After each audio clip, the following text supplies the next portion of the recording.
Hey guys, it's Rachel. It's Thankful Thursdays, and I'm here with Kel this week. This week we are looking at eating disorders within family members or friends. Kind of wanted to look at that in terms of dealing with your own struggles and how you kind of separate yourself from another person's difficulties, because I know that a lot of people who have eating disorders make friends with other people because they have eating disorders, kind of like we've got here going on at the collab. So I kind of wanted to look at that and how you can kind of manage some of those friendships. The other thing I wanted to look at was how to kind of avoid those triggers and manage those triggers. So maybe avoid is the wrong word here. Maybe what we're looking at perhaps is more managing those, because I know at times it's not exactly easy to avoid those things. I don't particularly have any personal experiences of what it is like to struggle with an eating disorder and a family member, whether that's a sister, a brother, a mother, an aunt, a grandma. I haven't experienced that. I am the first and the only person in my family who has an eating disorder. Yeah, I mean, it isn't something that's been in my family at all. In fact, my family, well, they love food, most of them. They're either in two sort of separate areas. They either love it or they're not particularly interested in it. So they either fall where my brother and my mum do, where it's kind of, yeah, I've got to eat and whatever, or they fall where kind of like my dad and my grandpa did, and it's kind of like this love of food.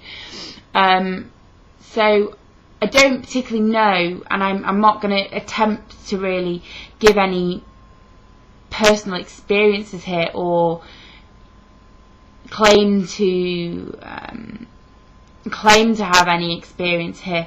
I have witnessed friends who have mothers or what have you with eating disorders, and I know how difficult that has been for them, and you know, especially when these things have been in families from kind of, you know, your great grandma, your grandma, your mum, and you know, and I can't imagine how difficult that must be.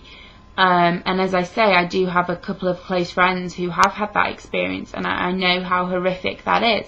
And so I kind of want to put out here now, like, I'm sorry if that's what you're experiencing, because from my experience of my other friends, I can see how hard that must be. Yeah, I can't actually, you know, imagine how difficult that must be, especially if you're living with someone. So I can't particularly give you any advice on dealing with family members if you're living with them. I would ask you to discuss that with somebody you feel you can trust, and especially if you're a younger viewer watching, and you know, I mean, I'm 28 and live at home, and you know, that's kind of a choice that I've had to make. And you know, if I was living here with a mum who had an eating disorder, I would have imagined that's very, very difficult. One of my best friends' mum has anorexia, subclinical anorexia. I'm going to call it that because I don't actually think she's been diagnosed with that, but you know, my friend kind of went the other way. She kind of was just like, you know what, fuck off, I'm not living like that, I'm not being like that, and kind of loves her food and is very happy in a very kind of womanly body. And so she's kind of rebelled against that. But of course, you know, there's so many different factors that lead to an eating disorder that, you know, she was obviously strong enough in that environment because she didn't have all of those other triggers, difficulties, or whatever. She wasn't, maybe she did, genetically it wasn't necessarily there. So, you know, I think people do escape that kind of trap. And then there's other people, like another close friend of mine whose grandma, you know, mum and all the rest of it have eating disorders, and she actually has an eating disorder. Again, I'm going to call it a subclinical eating disorder because she hasn't been officially diagnosed per se.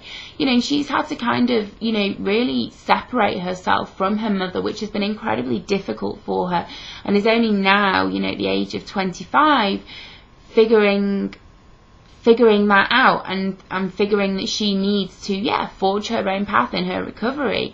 And she has to look to her mother and be kind of like, you know what, I need to do this for me. And I need to look after myself and, you know, avoid kind of the difficult situations that may trigger her.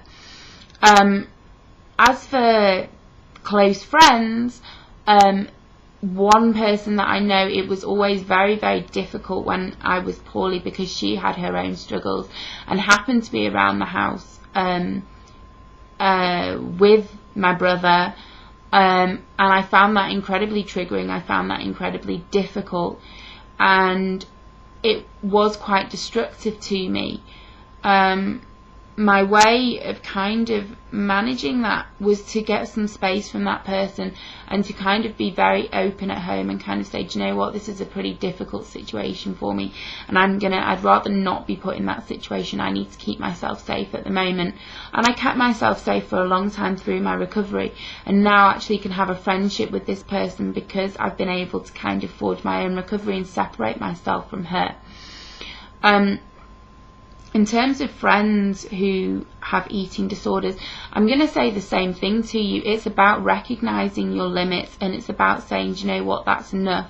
And that can be something that takes a really long time to learn, and it's taken me years to learn, and years of having friends with eating disorders to learn, and to be able to say, do you know what, I love this person, I care about this person, and yet I cannot save this person. I can be there for this person.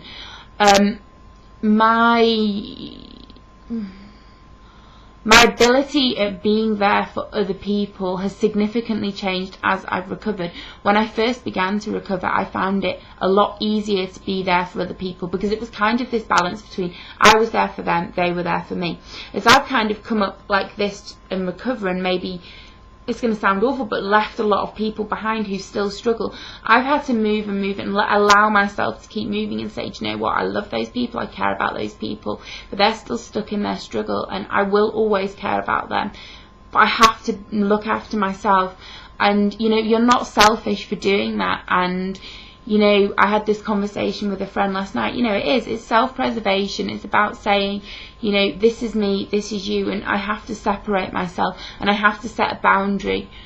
And there are a couple of people in my life now who are struggling a lot with an eating disorder and other difficulties, and I have to set my limits. I have to say, I can, you know, make a comment, and I will make comments, and I will make suggestions, and I will notice. I'm going to go notice like this, because I'm not the type of person who can just, you know, as a friend, I can't just shut up. I can't. You either love me for that or you hate me for that. And if you're my friend, you'll know that that is just how I am. And I find it very difficult to not say something. And sometimes that backfires because the person isn't ready to hear that. And I apologise for that, in the sense that I chose the wrong moment, but I can't apologise for caring. And if you're in that situation, just sit down with yourself and figure out what you want and what you need, and try and step back from other people, you know. And I think it's an exercise you can practice every week, maybe, is sit back and say, right, this afternoon is about me, and I'm going to maybe sit here and write, I'm going to sit here and draw, I'm going to do whatever, and I'm not going to kind of make a phone call and check on this friend or make a phone call. I'm going to look after myself. I'm going to look at what's helped me this week with my recovery, what's hindered my recovery, and make those moves.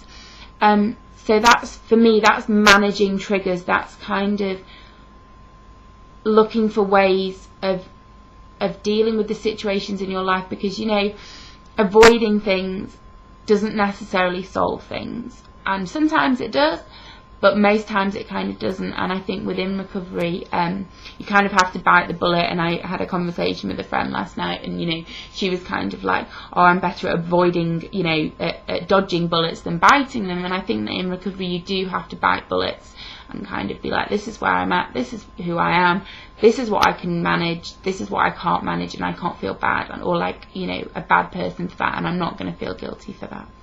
Okay guys, I hope that was some use to you, and I'll see you next week. Okay, bye.